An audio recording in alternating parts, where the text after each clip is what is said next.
Hello, and welcome to Shane's Microscope. I'm Shane, and this is my microscope. Let's take a peek. Today's sample comes from a neighbor's lawn. There were crocus flowers popping up in there.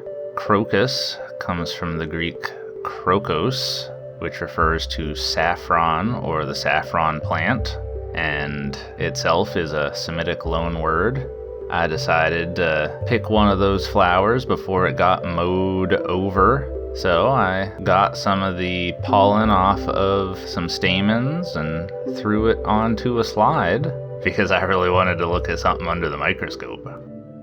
So as I had mentioned, crocus comes from a word that refers to saffron, and indeed saffron comes from the crocus. Different species from this though. This is a hybrid known as the Dutch yellow crocus. And if you're curious to know, the crocus is in the same family of plants as irises.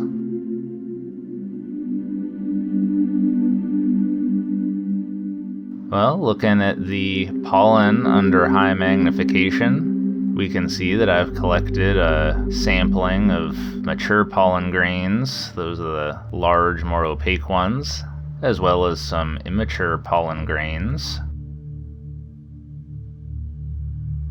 The pollen, of course, contains the male reproductive contribution of the plant, and we don't really have anything to compare them to, so let's check out another plant.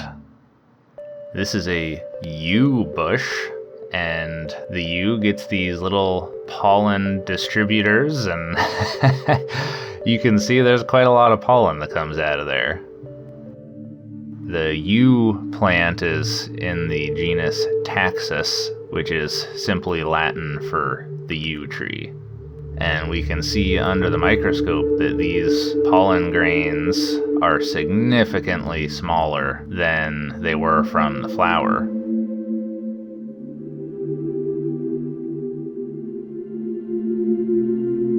There's a little bit of plant detritus in that sample.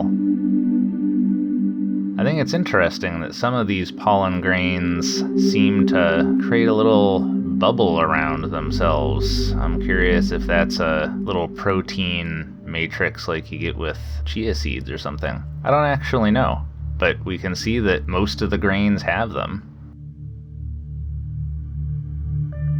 But in any case, like I was saying, the pollen grains are significantly smaller than they were on the flower, and I think that actually makes a lot of sense, because the flower is there to attract pollinators, and so we know that its pollen gets transferred by pollinators.